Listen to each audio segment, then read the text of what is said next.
Hello বাচ্চারা, আজ আমরা শুনবো অহংকারী ময়ূরের পরিণতি নামক গল্পটি। শুরু করা যাক তাহলে। কোনো এক গভীর জঙ্গলে অনেক পাখি একসাথে বসবাস করত। তাদের রাজা ছিল এক বড় ঈগল।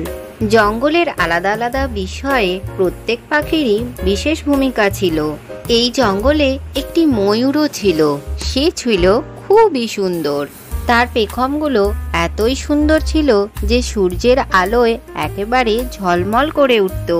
তার এই সৌন্দর্যের চর্চা জঙ্গলে সমস্ত পাখি করতে থাকে।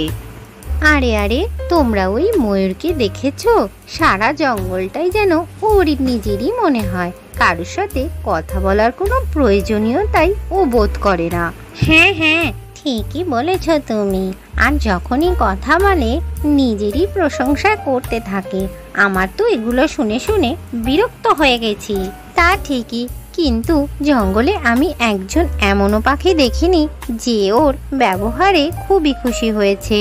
এরপর ময়ূর পাখিদের কথায় কোনো পাত্তা না দিয়ে নদীর ধারে চলে যায় আর তারপর বলতে থাকে, আমি হলাম এই জঙ্গলের সবচেয়ে সুন্দর পাখি।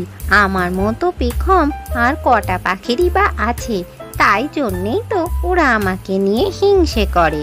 যাকগে, হিংসে করলেই বা, ওরা চাইলে তো আর আমার মতো সুন্দর হতে পারবে না। ময়ূর এইসব কথা বলতে থাকে, তখনই সেখানে কালু কাক এসে হাজির হয়। আরে ময়ূর, তুমি এখানে কি করছো একা একা?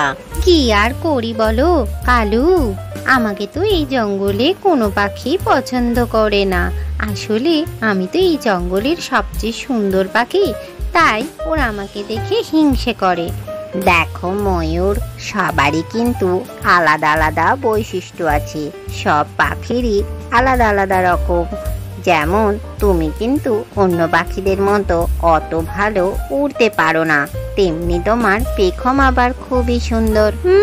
কে বলেছে তোমায় কালু কাক? আমি চেষ্টা করলেই ওইসব পাখিদের থেকে অনেক বেশি উঠতে পারি। একদিন জঙ্গলে একটি বড় গাছে কিছু দানা পড়ে থাকতে দেখে সমস্ত পাখিরা সেই দানা খেতে শুরু করে। ময়ূরও সেখানে এসে হাজির হয় দানা খাবার জন্য। কিছুক্ষণ পরেই এক পাখি শিকারী গাছের পিছনে এসে লুকিয়ে থাকে। অন্য পাখিরা তা টের পেয়ে যায় আর সাথে সাথেই তারা উড়ে পালিয়ে যায়। কিন্তু ময়ূর খুব বেশি উড়তে না পারার জন্য সেই শিকারী তাকে জালের মধ্যে ধরে ফেলে। কে কোথায় আছো? বাঁচাও আমাকে, এই জালের মধ্যে আমি আটকা পড়েছি, আমি তো বেরোতেই পারছি না, বাঁচাও আমাকে। এই অবস্থায় ময়ূরকে সাহায্য করতে কেউই এগিয়ে আসেনি, কারণ ময়ূরের ব্যবহার খুবই খারাপ ছিল, তাই তাকে জালের মধ্যে আটকাই পড়ে থাকতে হলো। আজকের গল্পটি থেকে কি শিখলে বাচ্চারা? কখনোই কোনো কিছুর জন্য অহংকার করতে নেই। ভিডিওটি ভালো লাগলে চ্যানেলটিকে লাইক ও শেয়ার করে সাবস্ক্রাইব করে দিও।